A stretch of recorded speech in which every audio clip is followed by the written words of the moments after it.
Arwakini machiegni nyakora mogi weche manyien mag migago di chieng' ma kawuono dwe ndalo 26 dwe mar 6 2025 weche manyien ma bende osebedo katimore ka be wang'iyo moko motenore kod ng'anyo manyoro kaka nyo chalo kod kethruok achiel kod mbala ma ng'anyo no weyo ahinya to ne jo ohala kaachiel kod jowuoth.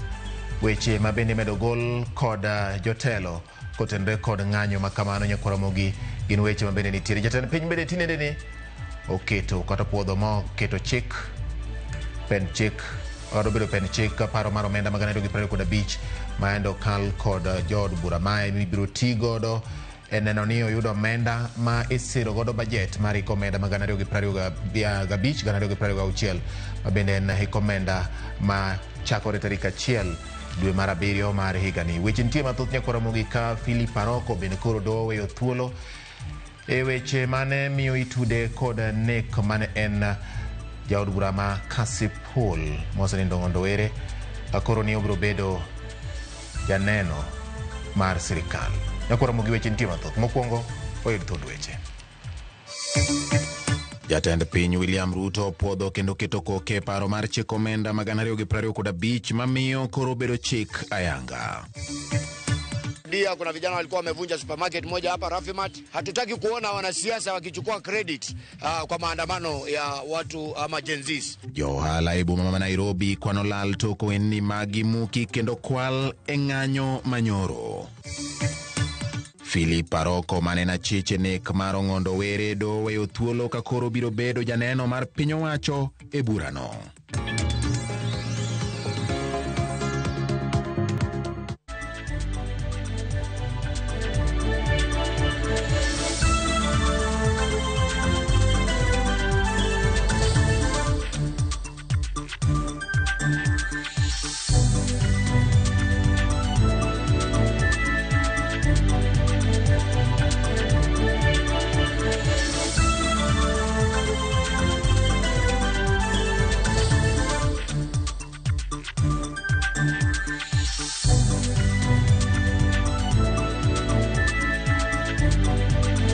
Nyakora mogi machiegni be thuolo mar ndiko na kioro na pachi nambari 3600.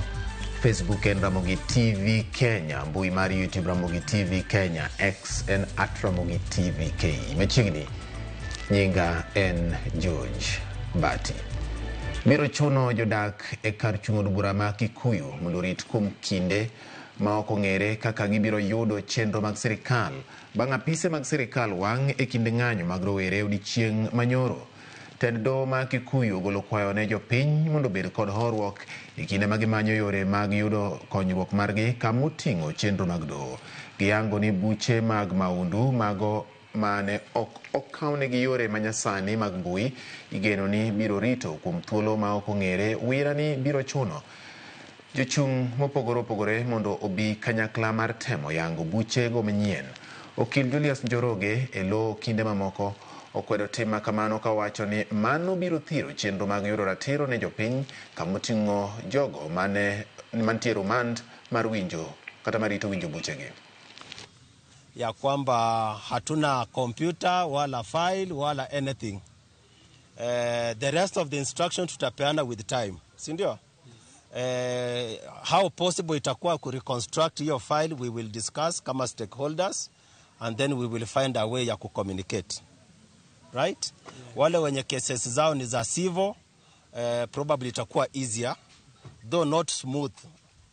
Zile za criminal pia tuta consolidate police and everybody tujaribu kuona how best we can rescue. The entire Kikuyu Law Courts was burnt down. The office of the DCC's headquarter, we had procurement offices there, we had the head of the AP, and of course at the Gureti Center we had an entire police station going down in ashes. So the destruction is massive. Luckily we are doing in a digital dispensation, so the civil cases are online, so we have an online backup. The proceedings are manual, so those ones might be lost. The physical files might be lost, but we can be able to salvage. You can open skeleton files for the civil cases, but the criminal cases might have to start de novo, which is a great miscarriage of justice to those who've been advancing their cases for quite some time over the last several years. Kalure kod ng'anyo manyo bagi odichi manyoro e gwenge mag Kitengela tije mapile e alworano kod Mlolongo e kaunti ma Kajiado nyo chung odichieng' mangima ka bende ji 12 nyo hinyore kendo sani gin gadhonde mag lisasi. Od thieth ma Kitengela Level 4 golo report mayango ni nyoge rwako ji maromo 12 manyo hinyore kuom rawera achiel nyo hinyore e goke marach kendo noring kode nyaka kar thieth ma Kitengela Medical mondo oyud thieth mapiyo. Jogo mane chiel kod magina olero ni ok ging'any ka koro gidwaro ni sirikal mondo donjie wachno kendo mak jogo manyo chielo gi magina kendo kawnegi ondamo mager mar chik.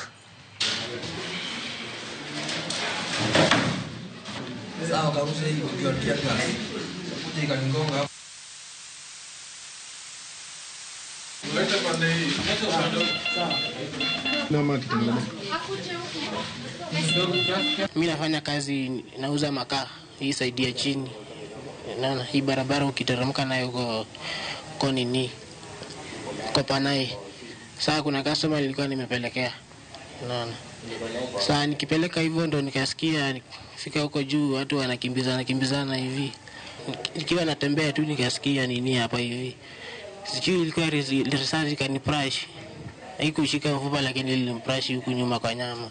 Nimekuwa area ya Mlolongo, nikawa nimetoka kwa plot, makarau wakawa saidi na saidi ingine. Sasa venye wamekuwa hivyo, kumbe mimi sioni wenye wako hii side. Nikarushiwa tear gas, kanigonga kwa mguu, kanivunja. Kwanza mavijana tumeumia sana. So sijui venye gava inaamua. Jodak ma Olkalawi County ma Nyandarua kwanolal kalure kod mwandu modhuro manyokethi e ng'anyo manyobagi kod rawere mag Gen Z odichi manyoro. Kamano bende rawera moro nuchiel gi magina gi obila kendo wito ngimane gi kanyo.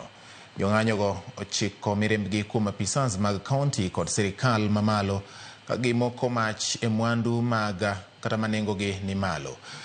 Moko bende gige nyowang' molokore buru kamoting'o geche mag Ted County maromo 26. Gavana ma Nyandarua Kiare Badilisha gi jalupne ma Nyandarua kaachiel kod jalupne Michael Ololtua ochopo kuno odichieng' ma kawuono mar nono gima nyotimore ka gikwedo tim makamago mag ketho mwandu mag piny owacho. Haikuwa demonstration ya amani. Ilikuwa ni kama terrorism kabisa. Olkalau waliamua kuchoma Olkalau. Na hawa vijana pia wenye walikuwa wanafanya demonstration Gen Z waliambia police kwamba watakuwa peaceful na tulitarajia hivyo. Lakini ilionekana kwamba kuna vikundi ya watu ambaye hatujaelewa, lakini sisi kama idara ya security tunasema tutaanza uchunguzi, imeanza na tutafuata hadi tupate wale watu ambao wako na nia nyingine ambayo sio peaceful demonstration. Na uchunguzi umeanza, kwa hivyo tunaomba tu utulivu na watu wakae na amani. Jodake County Manandi uwuok oko mager mar kwedo ng'anyo mar raparo were manyo wito ngimagi higa mokalo odichieng' manyoro ng'anyo manyobagi e chuny boma Nairobi. Giwacho ni ng'anyono nyonge kod kwe kendo nyo en mana mar kwedo jatend piny William Ruto. Ka giwuoyo Kapsabet giwacho ni jotelo maketo piny owacho tese geto golo oko William Ruto e kome ka jatend piny kokalo kuom ng'anyo makinde ka kinde mag rowere. Gisingo bende mar medo siro jatend piny William Ruto ka gikwedo siasa mag dhoudi makelo pogruok e kind oganda. Giwacho ni gibiro chung' kod Ruto nyaka e debe yiero mag 2027. Ni ukapira kabisa, inaonekana kabisa waziwazi, kwa sababu unaona wakati hii Uhuru Kenyatta alikuwa kwa kiketi hakuna kitu walikuwa wanasema one term, lakini Ruto aliposhika maandamano wanashika mara ya pili tena ndio hii wamechoma magari, polisi tena anapigwa, hawataki kabisa kabila na kale njina akuwe mongozi kabisa. Shauri unaona hata pale mwanzo wa Uhuru President Moi aliambiwa tena one term, alafu tena Ruto penye ameshika juzi anaambiwa hivyo. Sasa watu wanachochea kabisa wakale wasishike hiyo kiketi. Kwa nini Mount Kenya si wakubali tu huyu Ruto wetu amalize tamu yake? Ndindi Nyoro akitaka kukuja sisi wote tutaunga mkono. Ruto amekuja akasumbuliwa tangu achukue ushukani. Wakaanza kusumbuliwa kumaanisha hao watu wanataka kung'oa mamlaka gani? Sisi tunataka Ruto afanye kazi yake, amalize. Akishamaliza kwa Munyoro hata hakuna kitu atatusaidia naye. Kalonzo hakuna kitu anatusaidia naye. Sisi tusonge mbele. Washaharibu vitu kila mahali. Na sasa sisi tunasema kama wakasi ya hapa Kapsabet, maandamano sisi hatuwezi enda maandamano. Ichukulia hatua wenye wanaharibu nchi, kwa sababu nchi si ya mtu mmoja, nchi ni ya wananchi Kenya nzima. Ruto afanye kazi kwa sababu amepewa mamlaka ya kuongoza nchi, na akiwacha nchi ichafuke, lawama itakuwa yake. Jaohala kendo ja siasa Philip Aroko doweyo thuolo e buch nek mar manen jaod bura ma Kasipul Ng'ondowere kendo koro biro bedo janeno mar sirikal e burano. Philip Aroko ne omake kod obila kaka achiel kuom achije madongo mane tudo kod nek mar Ng'ondowere kendo koro ne oweye thuolo bang' nonro mar obila mag okwach kich rango kendo e tielo machielo kendo kete thenge e nek makamano. Philip Aroko mabende ong'ere kaka jaohala kendo achiel kuom josiasa madwaro kom kar chung od bura ma Kasipul yandi osebedo ka kwedo tudruok mare e nek mar Ng'ondowere.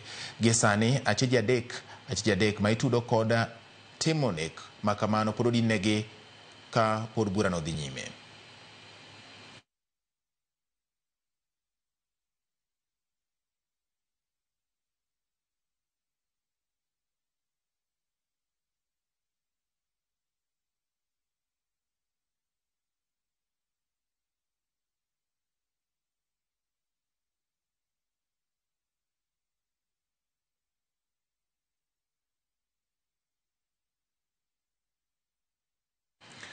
Kwa mogi manofungruok ne Philip Aroko e bura ma osebed kitimone nonro kotenre gi wach mar nek mar manen jaod bura ma Kasipul Ng'ondowere. Kwa were kod mano en od bura mar kaunti ma Migori okalo bajet maromo siling bilion 10.8 mar kaunti ma Migori e komenda magana 225 kana 226. E bajet mar omenda maromo siling bilion 6.6 oketne tayo chenro mopogore opogore mag kaunti ma idendo ni recurrent ka omenda maromo bilion 4.1 oketenge ne weche mag dongruok.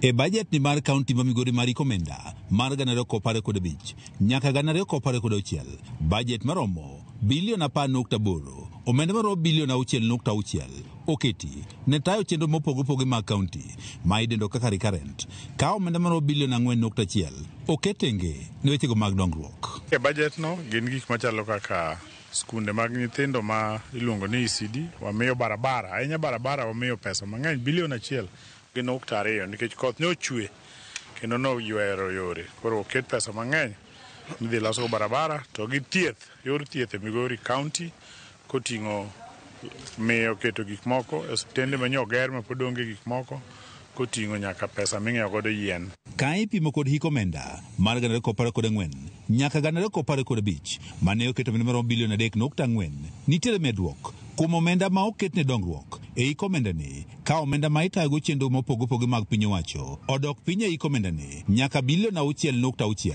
ka ipimo kod hik omenda mokalo manen bilion 6.9. Migawo mar thieth moyudo omenda makore lach omenda maromo bilion 2.3 ka ilwe kod migawono mar apaya kod mano ma jotich kata public service management mamoro kamoro oyudo omenda maromo bilion 1.2. The roads have gotten the lion's share. The amount allocated to roads have gone up because most of our roads have been affected by the rains that has been ongoing in the country. Od bura ma Migori oyudo omenda maromo milion 957 ka migawono mar omenda oket omenda maromo milion 656. Migawo mar pur e kaunti ma Migori oyudo omenda maromo milion 630 ka mano mar somo, tuke kod kit chwech oyudo omenda maromo milion 638. E budget ni mar hik omenda mag 2025 nyaka 2026 migawo mar pi oyudo omenda maromo milion 674 ka mano mar alwora oyudo omenda maromo milion 499. Migawo malo ema oyudo omenda matin e budget ni omenda maromo milion 177. E budget ni mano puo kod moko kuom MCAs ka achiel kod spika modwano Christopher Osana ne owacho ni ober nikech omulo sectors mayande jopiny dwaro kabende nitiere omenda mar dongruok ma oketne wards ka ward chenrogo mag dongruok ma idendo kaka community projects. Nyocha ne wasuomo paro ka waluorore e ward kendo wapenjo jopiny gik ma gidwaro. Pesa mar community omiwa to tune of 700 million. Ma ward ka ward onge ward moyudo pesa mathis ne 16 million. My ward benefit gi 18 million. And pesa manyalo identify project kaso executive utilize. Projects are actually informed by each honorable member, and they're informed also by public participation, where we involve the public to really understand what their real needs are in order of priority.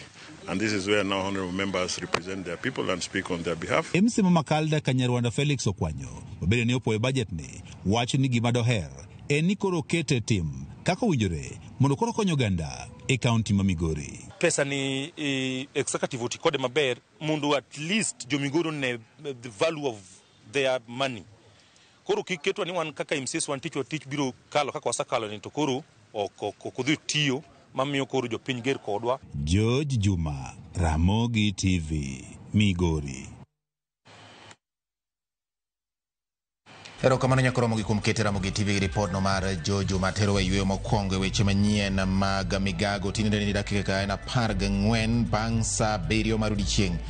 Erokamano kuom yiero Ramogi TV mondo mi weche manyien. Wamedo luwo ni mago matimore kanyaka sani nyakoromogi pod waluwo motende kod weche mag midhiero mano tucho ne johala e kinde ng'anyo manyoro. Wabiro miyi report no e thuolo mabiro bang' kosewuok ywero no ka Pastor Mondi Otiche mar Gemo Nyenyore wacho ni nene umalera ahinya gi jaode Sara Tieno, Archbishop Odhiambo Ogura gi Bishop Aura Olo Oyanda gi Jukolo Oyanda duto tero kamana ahinya.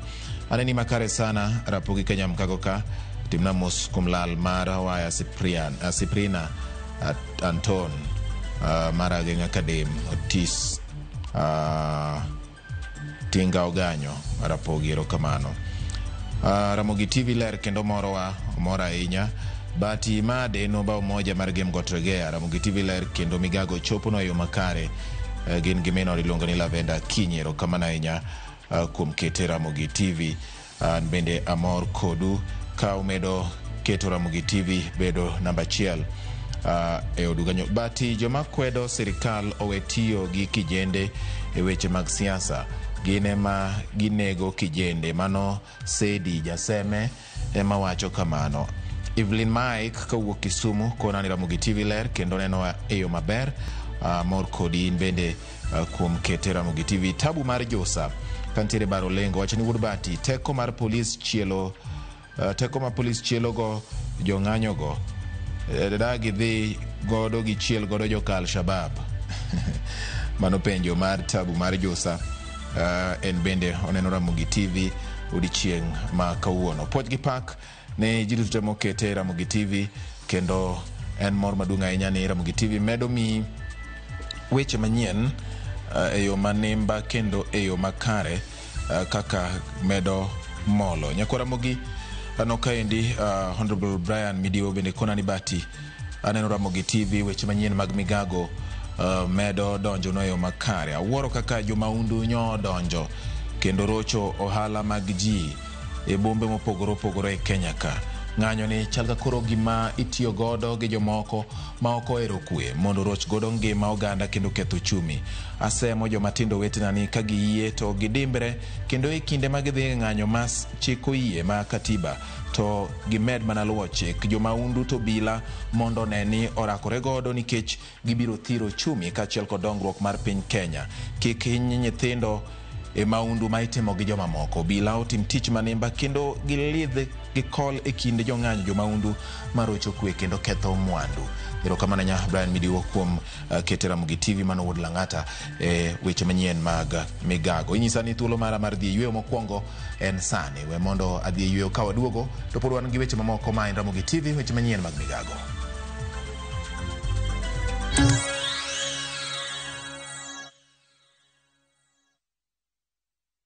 Who do you trust with your precious ones? Who do you trust to drop your kids to and from school?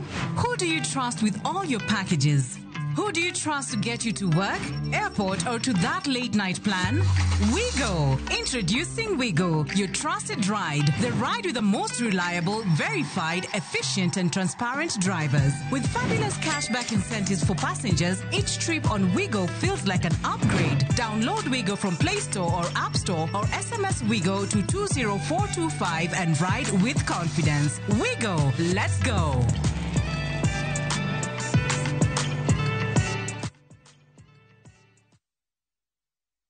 Royal Mabati Factory Limited yud mwandu wa ginengo mogonyore e uso mar dir higa. Corrugated to kod box profile e nengo mar $405 kende mita ka mita.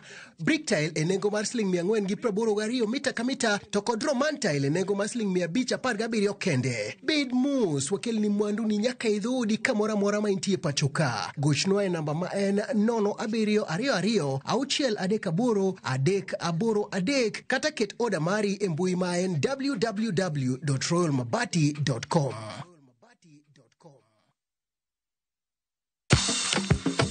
Nairobi, bende isei korine Fish Market Live, Nairobi Edition.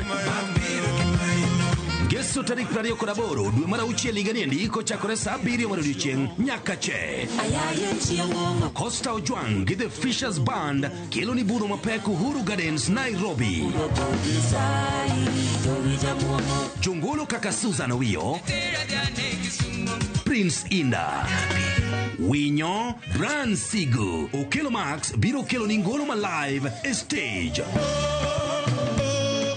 Kautiko mari sani kokale social media pages mag Costa Ojwang mondo idhi winj meet mar Fish Market Live Nairobi Edition kosirni kod Ramogi TV, Ramogi FM kaachiel kod Citizen Digital. Kick by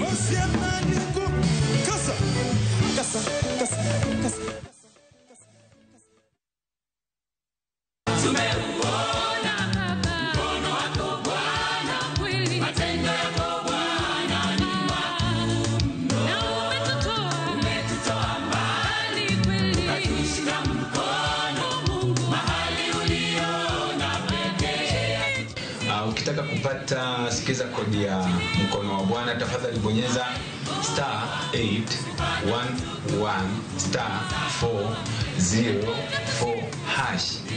Kumbuka Citizen TV ni nyumbani kwa wasanii wote.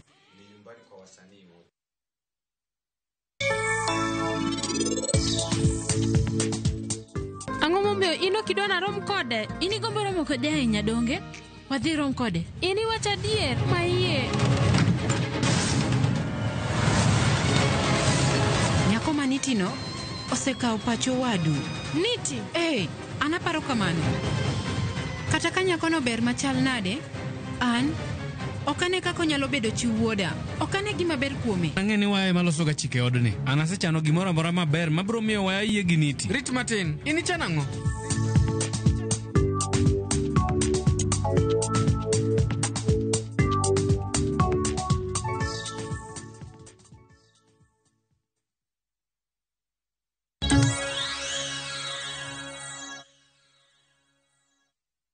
Machiegni kendo wadhi nyime gi weche manyien mag migago e Ramogi TV.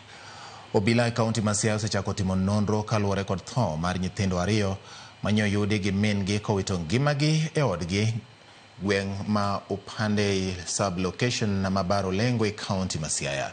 Kaluwore kod min nyithindogo Florence Atieno norado gi ringre nyithinde 2 ma achiel ja grade 1 to machielo ja PP2 kopiel e dier ot okinyi ma piny oruodo tich 2. Komanda mar obila e kaunti ma Siaya Sarah Koki oyango adieri mar wachno kowacho ni obila nyochwalo ringrego nyaka e kar kano ringre ma Siaya County Referral ka irit timnegi bero. Omedo ni gisechako timo nonro ewi gima ne kel tho ma koch mar nyithindogo. Nyo wabedo gi buok kabisa kanyo wawinjo ni nyithind jirani otho. Oro nyawuok matin to kaduogo kaya dhoot ayudo ka dhoot ogeng' to kadhiro thigo takwongo romo gi nyathi ma wuoyi kopieli dhoot to ninda taro. Karange tayudo kong'ich to ume golo buoyo gi remo. Gire kabilano osetimre. Nadhi ka police station goyo report nandiko statement ma wabiro gi polise go nyaka dala kae magigo picha magitimo gimoro amora. Ne girito DCI mobiro motimo kila kitu mokawo bodies go moteri mochari Siaya.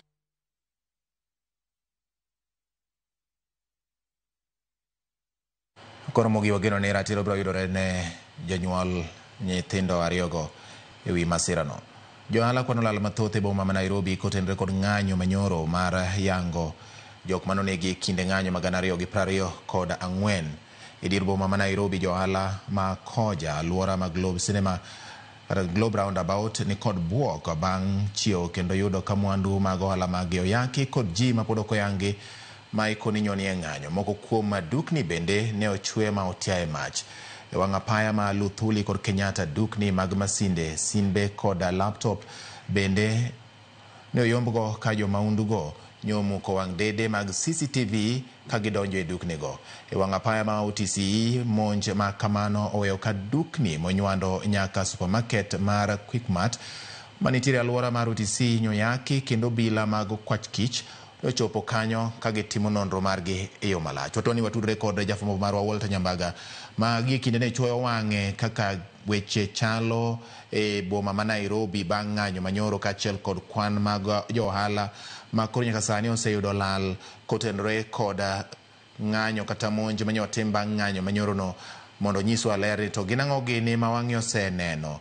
Weche mag mwandu ma okwala nyalo bedo maromo nade kong'iyo moko kuom dukni ma osetimie maundu machal kod mago, to johala giwegi giwacho ang'o ka nitiere telo kata magarita mabende nitiere kaachiel kod jopiny gin giwegi dwondgi en mane kotenore kod wach mar maundu manyo otimore bang' ng'anyo manyo bagi odiochieng' manyoro. Walter Nyambaga kiwinja nyise nyikora Mogajwang' ni to nyaka gie sani chal mar kethruok kaachiel kod lal ma johala oyudo inyalo pim gang'o? Walter Nyambaga.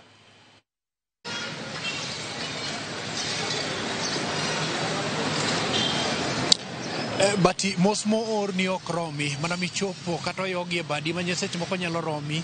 Mano e kit kaka lwasi chal e dier boma kani, nikech moko kuom johala ywago reyo kendo kwano lal mar adhaye malach kaluwore kod lal manyo giyudo godo motende kod ohelni magi ma jonjore kata jogo mapok oyangi nyiewo monjo dukni margi kendo turo kae. Gima giwacho ni kit monj maket kod maniendi otime e rang'iny mamalo kata okang' moro ma gin medo bwogogi, nikech moko kuom dukni mabedo kod wang' dede nyo gichwe gileng'ore ma ging'wano wang' dede goendo ma gilwaro piny, kendo onge CCTV manyoro nomakogi ka gikwong gichopo e dukni goendo, kendo gin temo matek ni stima ema ikwongi loro kata iketho koka gidonjore kod mwandu maket kod mago. Dukni mag laptop, mago mag ong'we yamo, mag mula mos giendi kanyakla kod mago man kod nengo motegno nyo gimuko kendo gidonje. Inyalo ba wang'i tu kacha ne nitiere moko kuom jogo mane oyepo nyaka chop seche giendi, koro gikwano lal malach kaluwore kod kaka nyoro ne dhoudi molos kod kiyo gi rang'iny mamalo nyoro nyoyudo ka gidhi nyime kod olorgi, ok nyo gidhi nyime kod uso mapile ka pile, makmana ni nyoro ne olorgi kaluwore kod lwasi mantiere. Gima chal kama niendi bati pok notimore kendo gineno ka gikwano lal. Pok gima chalo kama endi but mane gima osetimore kendo gidhi mbele kod kwano kit lal mopogore opogore. Kineno wengegi hawana furaha. Nitapata tu nafasi ya kuongelesha mmoja kama mwanabiashara wa huku niulize maswali moja mbili. Asante mzee kwa kutuongelesha. Wewe ni mwanabiashara hapa jijini, na kadiria hasara gani kulingana na matokeo ya maandamano ya jana? Okay, kwa majina naitwa Jona, na hii maandamano kuongea ukweli imetuadhiri kwa njia kubwa sana, kwa sababu hatukuwa tuna expect maneno kama haya yakaweze kutendeka. Tumekuja tumepata biashara zetu zote zimewezwa kuporwa. Kiangalia kama hapa hakuna kitu hata kimoja ambacho kimezalia kwa hii duka. Kwa hivyo hasara nao tumeenda hasara kubwa sana. Tuseme hadi sasa kulingana na itikadi ama zile tuseme ukifanya hesabu zako ni takriban shilingi ngapi? Hebu tuseme tunaongelelea kuhusu mamilioni ya pesa. You're talking about 4.something million. Kwa hivyo hiyo ni hasara kubwa sana. Hatujui hata tutarejeaje katika biashara, kwa maana tumeadhiriwa vibaya sana na hawa wahuni. Kwa hivyo ningetaka tu serikali igirie katika haya maneno juu hii si mara ya kwanza. Kila wakati ambako kuna maandamano ni lazima hizi duka zikawezwe kuvunjwa. Tumeshuhudia hasara kubwa sana. Na tungetaka serikali ikaweza kuingilia katika hili jambo. Juu wengine wetu hatujui tutarudi aje kwa biashara. Kulingana na wafanyabiashara wenzako, hawa ni wahuni ama ni watu tu kawaida waliokaribia kwenye maandamano? Hawa ni wahuni tu. Hawa ni wahuni. Kuna watu ambao walikuwa wachukua picha hapa na pale. Hao ni wahuni. Si wenye walikuwa wanaandamana. Hao ni wahuni, walitake advantage ya maandamano wakakuja sasa kuibia watu. Asante. Acha nisikie kutoka kwa mama. Mama, naona nyuso si ya kawaida, hata kama unatabasamu kidogo. Umepoteza nini? Huenda hadi sasa usafanya hesabu? Tumepoteza zaidi ya kama 5M. Ndio duka yetu, tulikuwa tunauza perfume na saizi hakuna kitu yote imebakia kwa hii duka. Iko empty kabisa, hakuna anything imebaki. Okay. Pole sana. Nekoromogajuang, hawa ni wafanyabiashara. Tumepata nafasi ya kuwaongelesha George Bati mano gimadhinyi imekata kupogore kod mano kotenore kod aluora mar dier boma kaendi nitiere moko kuonde machalo kaka Koja, mane nitiere mashinde moko mag timo printing mane omonji kendo luor. Kendo aluora mar DOD bende ne nitiere thuolo makende mane wasudo godo, kendo bende waneno kaka moko kuom jo ala kod jo usimbe ne kwano. Nitiere supermarket maduong' mar Quickmart mane nitiere kod monj makende mane oganda odonjo kendo otemo muko mwandu mathoth nyaka chop seche gendi thuolo mokalo. Moko kuom dirisni mane gidonjo godo kendo gimuko nyalo neno magi mana moko kuom simbe moko mabende ne gitemo donjo gi dirise nyalo neno kaendi nitiere glase mag sime nyako ng'we yamo ma bende seche moko nyaka chop seche gendi giketha to giringo giha godo. Ma en ong'we yamo, en mana ni nikech gintiere lwasi mar timo nonro malach. Lwasi ok ber Bati kalore kod johala, kendo kiloso kod geto gin kod ichwang kanyakla kod kuyo makende dhod chunygi. Kopogore kod mano Bati, ni dakika mokalo nitiere moko kuom jotelo machalo kaka jotend arita, ma jatend migawo mar arita kwe Kipchumba Murkomen kanyakla kod Ogai mar obila motimo nonro makende kata limbe matende kendo go mbaka kod moko kuom johala e dier boma kaendi.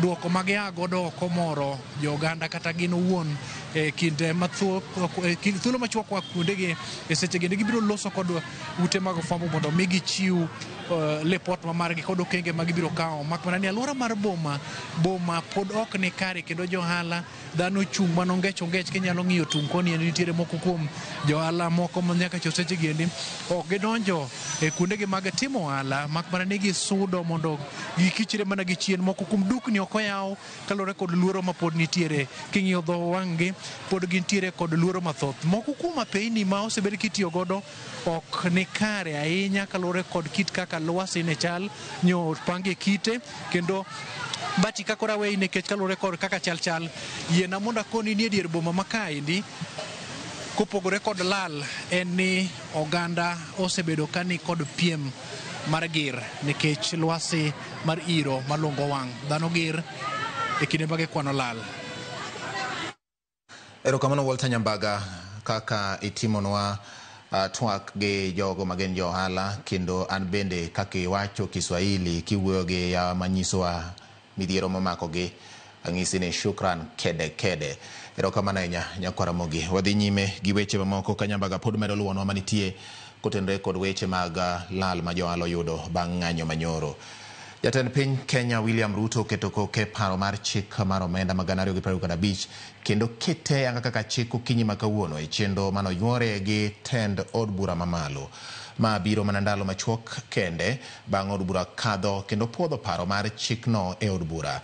Jatend piny bende otiyo gi thuolono mar keto koke e chik mabiro yiene sirikal bedo kod thuolo mar tiyo kod omenda e hik omenda ma 2025-2026. Chikno biro yiene migawo mar omenda golo omenda maromo siling $1.8 e agulu mar omenda ma oket tenge kata Consolidated Fund mar konyo e tayo chenro mag piny owacho e hik omenda 2025-2026. Every other name, the name of our Lord Jesus Christ, we come before your assembly. Sir, the first bill to be presented for your assent by the Speaker of the National Assembly. Proposed appropriations include appropriation under Article 223 of the Constitution. 2024-2025 draws to a close on the that growth and equitable socio-economic advancement.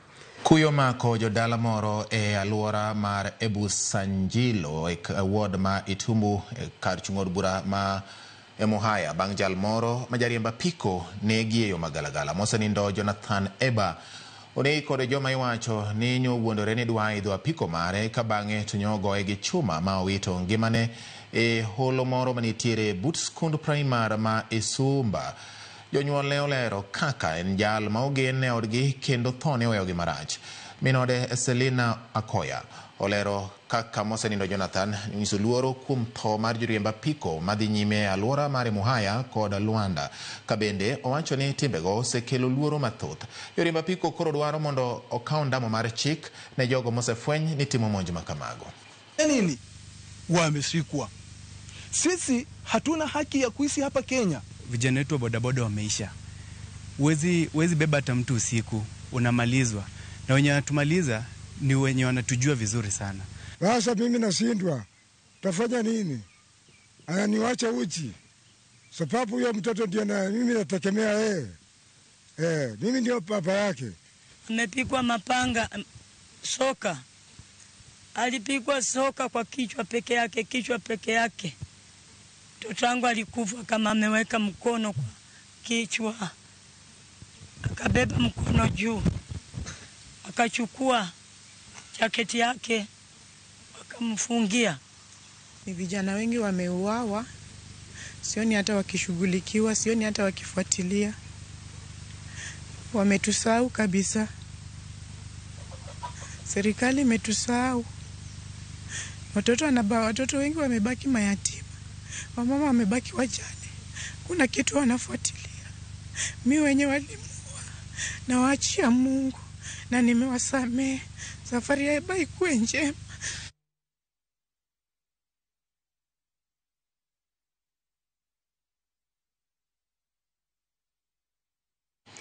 Nyakoromogi wadhi achiel kachiel twak madhi nyime gi thuloni kama riwruok mar kanise koro golo twak margi ewi chal mar piny Kenya ahinya to bang' ng'anyo manyotimore odiochieng' manyoro kaachiel kod rochruok mag arita kaachiel kod kethruok mag mwandu mobede. Wadwani wawinjane kaka jo kanisa loso ewi chal mar arita pachoka.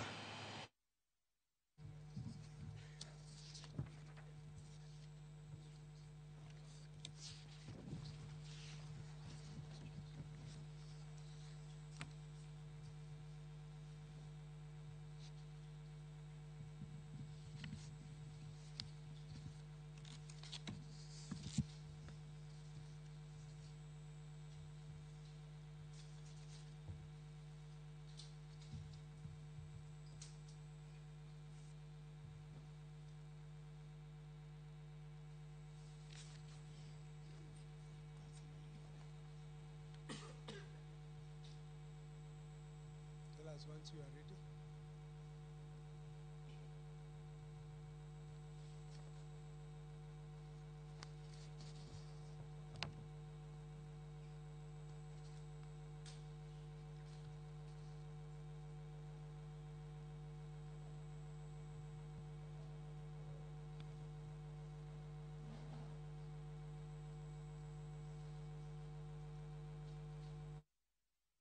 Yakoro mogaboro dok kanyo mondo winyane gima jotelo kata jodolo go wacho to motelo ne mano wadhi nyime kod weche mamoko manyien kama wang'iyo weche mag neno ni oganda obedo kod lai makare mag weche mag kedo kod tuo mar kachocho kata dho ngere dendo ni bilharzia. Migawo mar thieth e kaunti ma Migori ka otenore kod riwruok mar thieth e piny mangima World Health Organization WHO ochako chenro mar chiwo yedhe mag tuo mar kichocho e wards 4 moting'o Muhuru Bay, Kaler kod Kachola kaachiel kod Wiga. Wards gi ema sani otelo kuom kwan oganda ma odak kod tuo mar kachocho e kaunti no. Kaunti ma Migori motelo kod kono malo mag jogo mantie kod tuo mar kachocho e piny Kenya mangima kod atamalo 18.9 kod lipot mogol kod migawo mar thieth. Piny owacho kawo okalo kuom migawono mar thieth ka riwruogno mar thieth e piny mangima The World Health Organization dhi nyime kod kedo kod tuoni e kaunti ma Migori kasani ma ino kete wards 4 ma oting'o Muhuru Bay, Kaler, Got Kachola kaachiel kod Wiga ma tuoni nitiere malo. 2025, this is the first round for specifically for the hotspot wards, and this is meant to bring the prevalence of bilharzia down to a manageable level so that we accelerate the journey towards elimination of schistosomiasis. Apisa ma ochune kedo kod tuochego manosejwang' ka iparo ni negiserumo maong'ere kaka neglected tropical diseases e kaunti ma Migori. Nicholas Makuro wacho ni ward ma Muhuru ema sani otelo kod kwan mathoth mag jogo mantie kod tuoni mar kachocho e atamalo 68. With Muhuru ward as the leading at 68.1%, followed by Karel ward, Wiga ward at 61%, and then it followed by Karel ward at 57%, and then got Kachola at 53%.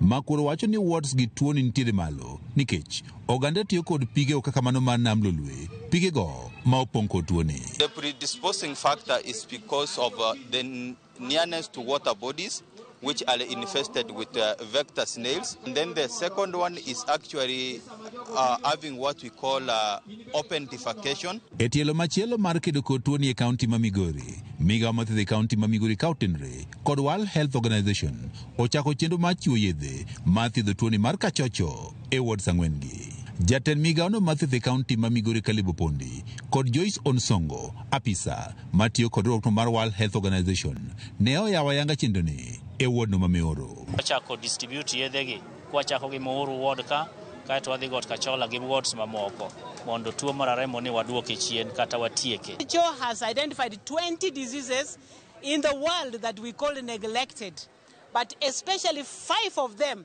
are to eliminate them completely, including schistosomiasis and soil transmitted ailments that are found and endemic in Kenya. And this county specifically has high burden of schistosomiasis. I've got a strategy to eliminate NTDs until 2030. So the medicines are available through World Health Organization. Landruok mar tuono osetudi kod nok mar pi maler ma oganda tiyo godo ka jodak e gwenge mag Muhuru Bay kama tuoni mar kachocho ni malo dwaro mondo koro piny owacho koro konygi e yudo pi maler. Wuoyo gi county government ma Migori mondo mi okelnwa pi mothiedhi mwanyalo bedo ka konyo mondo mi kik wabed kwa yudo kutegi. Tuoni nyisowa ni odak ate ei aora ka nitie ng'ama nigi kutego kodhi aora kacha kata kodhi luok to kutego ni aora kanyo ng'ato ka nodhi oko to kutego ok githo gin gidak adaka kanyo. An athiedho pi maluokorago, an ok aluokra e nam gi joga te, koro sama okelna pi nam cha athiedhe nikech an nyamrero be an gi yedhe mag thiedho pi. What we call mass drug administration is one very effective way, but it's not the only way to finish these diseases. You must also have water, safe water and sanitation. Kendo temo kono ji ni watiuru gi pi maler, tabia wawe waloki, kik wadhi waluokre e aora, to pi mwamodho be ensure ni obedo maler. Oganda wacho ni gitiyo kod pi ma olil mawuok e nam lolwe, gino ma giwacho ni koro dek tuoni koro ok rum e kinde machiegni. Ene mwamodhe, ene mwaluokore, to ene mwaluoke. Dwaro nitiere mondo koro piny owacho koro med keto omenda ma inyalo tigo e kedo kod tuoche manosejwang' ka iparo ni giserumo ma oting'o kachocho e kaunti ma Migori kaachiel kod piny Kenya mangima. Can no longer rely all the time on wafadhili. We want to put our own investments as a county, as a sub-county, as a country in health. and we can do it. George Juma, Ramogi TV, Migori. Rawera moro ma jahigni 17 dhi nyime kod yudo thieth e osiptal ma Wamalwa Kijana e boma ma Kitale ka en kod adhonde mag lisasi kaluwore kod ng'anyo manyoro mar rawere mag Gen Z onyalokore kendo bedo lweny e kar dak ma Matisi e kaunti ma Trans Nzoia. Ma en Penina Nafula, waigi rawera manoyudo hinyruok e kinde ng'anyo mag rawere mag Gen Z. Gi pi wang'e ka chwer, olero kaka Sami Mundia oyudo hinyruok bang' goye kod lisasi e iye. Kule dukani kwa lami, baada ya kutumwa akawa anaona maandamano, na wakati yenye alikuwa akitokea duka sasa hao watu walikuwa wanapita na akawa amesimama kuangalia. Hapo sasa ndio risasi ilimpata. Gidol mopong' kod lit wacho ni rawera no ne ok en achiel kuom joma ne ng'anyo kendo ne ochung' mane bath duka moro bang'e kinde mane yudore e midhiero mamako dhok. Na vijana wenye walikuwa wanamjua wawili walimsaidia kumfurutia chini ikiwa matumbo iko chini. Risasi ilipika tumbo na matumbo ilikuwa imemwagika chini. Sasa wakamsaidia kumfuruta ndiposa wakamleta hapo hospitali. Rawera ni achiel kuom ji 12 mane oyudo thieth e osiptal ni ka ng'enygi gin rowere ma wacho ni ne ok gin achiel kuom jong'anyo mane ng'anyo odiochieng' manyoro. Jana usiku kuna ndugu yetu fulani alikufa mtu wadogo. Davis alikuwa anatoka kwa shughuli yake ya mazishi. Kuja kwa barabara tukapata barabara tu wameandamana. Maskari na watu wanakimbizana kwa barabara. Na walikuwa kwa junction pale sisi tunatokea. Akatupa nini tear gas, akatupa tear gas. Na alikuwa ananilenga direct kwa kichwa. Kwa bahati mbaya ikashika hapa hivi. Ikashika hata kichwa. Mimi after that kuchukua uamuzi wa kwenda police station kwenda kuripoti haki yangu. Tukashikwa, nilikuwa na mwenzangu hapa tukashikwa. Sasa vile tupatia gas na vijana wametulia ndio vijana wakakasirika sasa. Huko jana vile alipigwa tulienda station kuchukua OB. Fika pale hivyo vijana wamefuata askari wote. Ndio maana yameumizwa. Giwacho ni lwasi mar ywarruok ne olokore apoya nono kendo ywak mar lisasi no osaso lwasi e kinde ma jodak go ne ringo katemo yudo kar jot kendo reso ngimagi. Hawana taswishi na polisi. Polisi vile walifika hao ndio walitupatia gasi, hao ndio walianza kutimisha vijana na wengine na marungu, wengine na tia gasi, hao ndio walitoa vijana mbio kabisa. Vijana hawakuwa na mambo yoyote. Vijana jana walikuwa Matisi wametulia kabisa, walikuwa na amani. Polisi ndio walitumia nguvu zaidi. E kinde machal mar arita to podok ni kare, anyuola mar rawera ni koro ywago ratiro ka gipenjo gimomiyo risasi ne ochimo mana joma ne ok ng'any. Armstrong Osutwa, Ramogi TV. Nok mar kuonde reso kata konyo jogo ma oroch ratechgi maideno ni Safe Spaces e kaunti ma Siaya en achiel kuom gino ma osethiro lweny mar kedo kod lwenje mag kit chwech ni mar chuno jogo ma oroch ratechgi ni nyaka med mana dak e mier ma jogo morocho ratechgi nitie. Magi oyangore seche ma riwruok motisi ni Haki Kwetu ochako chenro mar tiego jopiny e kaunti ma Siaya e wi ratechgi kod bedo gi ng'eyo e wi tije mawinjore jotelo mopogore opogore moyiero tim kaluwore kod chike ma pachoka. Kuom mano gikwayo tend kaunti ma Siaya mondo onywak lwedo riwruoge mopogore opogore mosewuok oko mar kedo gi lwenje mag kit chwech kaachiel kod mag udi mane ni odwok gi chien ka lipode mag lwenje ma kamago osebedo ka medore e kaunti ma Siaya.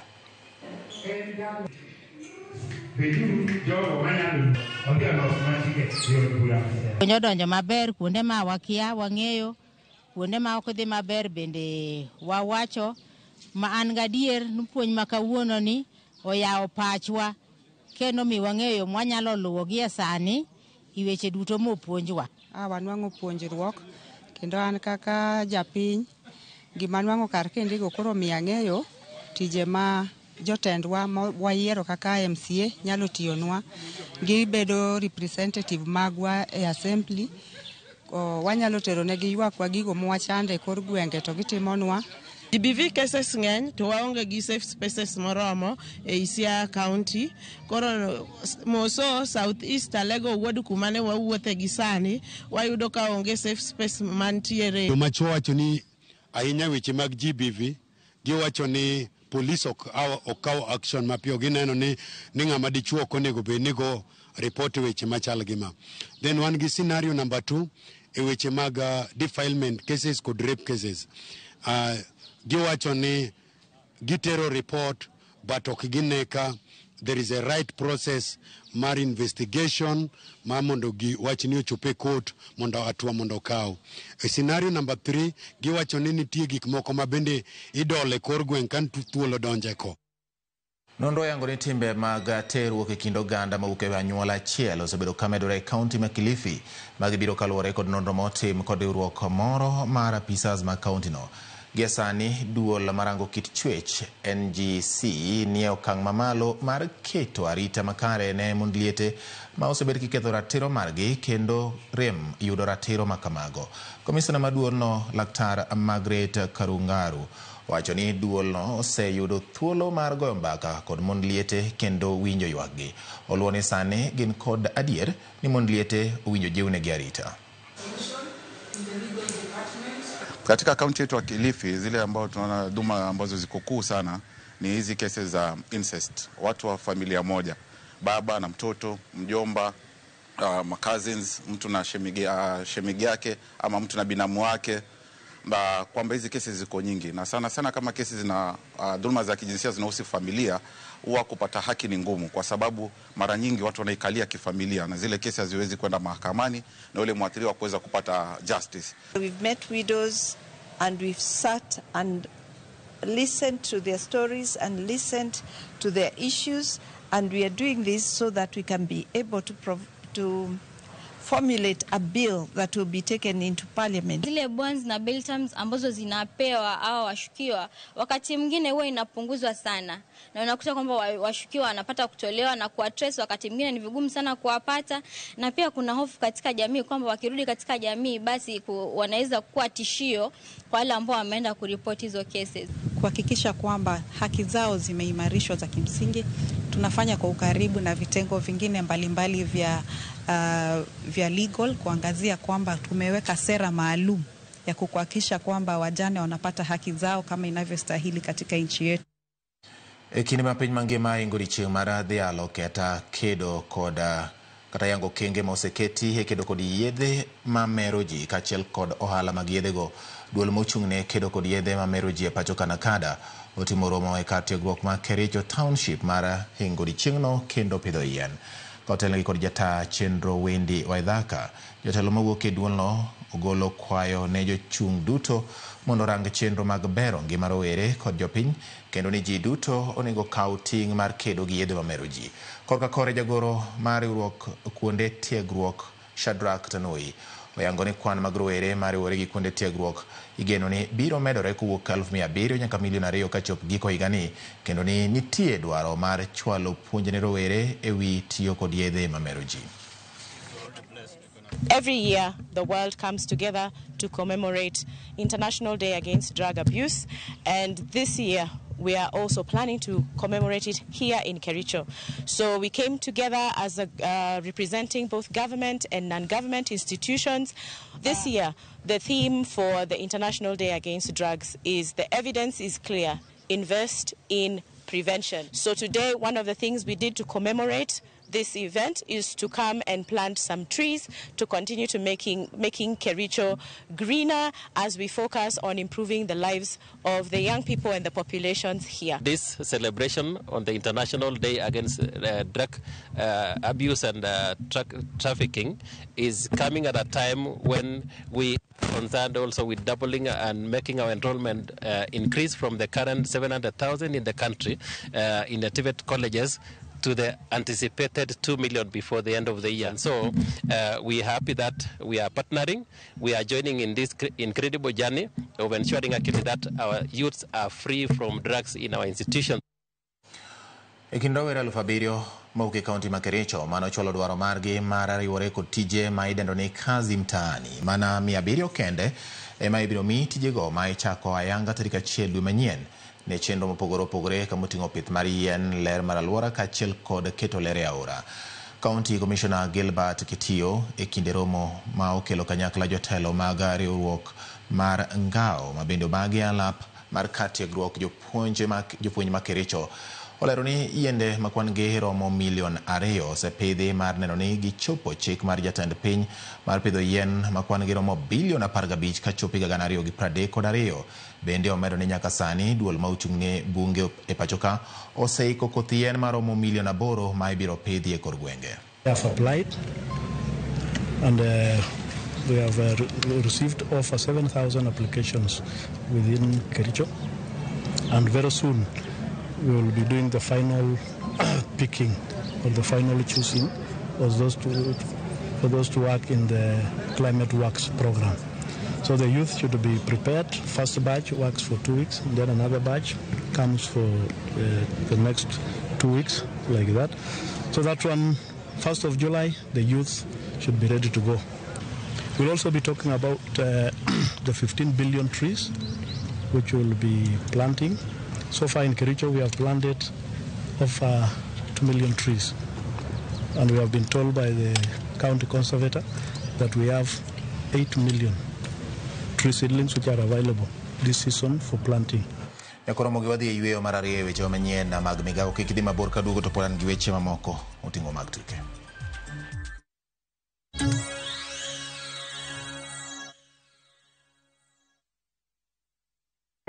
Ready for Bali? Ride the waves of Melasti Beach, explore Uluwatu Temple, and enjoy thrilling water sports. Snap Insta-worthy moments in Ubud, Tegenungan Falls, and Wanagiri Hills. Cruise to Nusu Penida Island on a full-day tour. Fast boat and lunch included. Take in volcano views, temple tours, and tropical bliss all in one trip, starting from 182,000 Kenya shillings per person sharing. Flights, 5 nights, breakfast, tours, and transfers all included. Book now. Call or WhatsApp View Travel on 0703 254 254. View Travel. Dream, explore, discover. Beokudo, Luangni, nyuo kod kudi mamoko, chandi kuom jamni kendo moni loso hala. Idoro konyruok matiyo nyadiriyo. Wakel Textop 550 EC, ma en rageng motegno chia kod jamni magi. En kod clopyrifos kod sapermethrin. Textop 550 EC senego kute, okuodo, luangni, nyuo kod kikun, mana kadiemo wang. Ruyath mar Textop 550 EC, rapima 20 ml, kod pi rapima 20 liters, to ibiro gengo jamni kod chia magi ne tuoche machendo.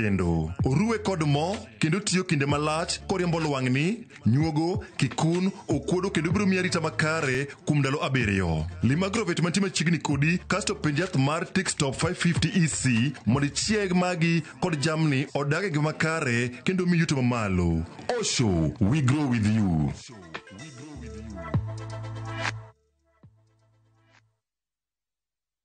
View Sasa brings you Ahadi. Hands, and often returns home, but the truth, his hiding could destroy everything. Nataka ripoti ya Hans pamoja na mkewe. Will he inherit the riches or face a bitter reality? Anatokea mtu pasipojulikana, anakabidhiwa hii ofisi. Huu sio usia baba. Visit viewsasa.com today and enjoy exclusive dramas.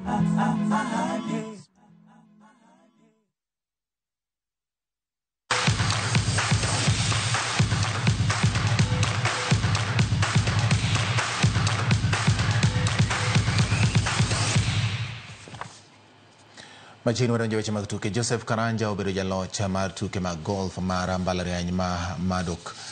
Obagie paw tuke mag golf ma Muthaiga e boma Nairobi tok piem mager. Patrick Obath notiego namba 2 ka Sonal Chandaria nomako namba 1 e kidieny mar Wakeini. Roman Patel ne obedo jaloch e kidieny mar jotugo maraga. Mbalariany manitiere e piny Australia oyang kaka mano matiyo kanyakla kod ma Kenya kagichiwo sir ne jo Kenya masomo e pinyno. The Kenyan students and parents is that Australia is a wonderful place to get an education, and there are many Kenyan students who are enjoying their experience in Australia as university students. What I would encourage them to do is do their research. Think about where they want to study. Many students get part-time jobs in Australia, and they also get to create a network of contacts that helps them professionally after they graduate. And those contacts continue for many, many, many years.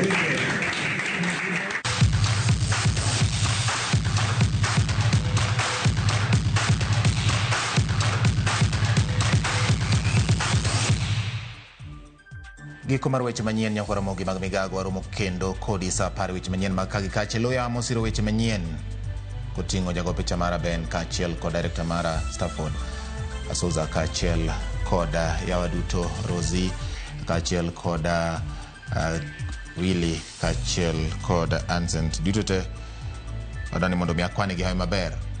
Nyinga en George Bati, oriti masane.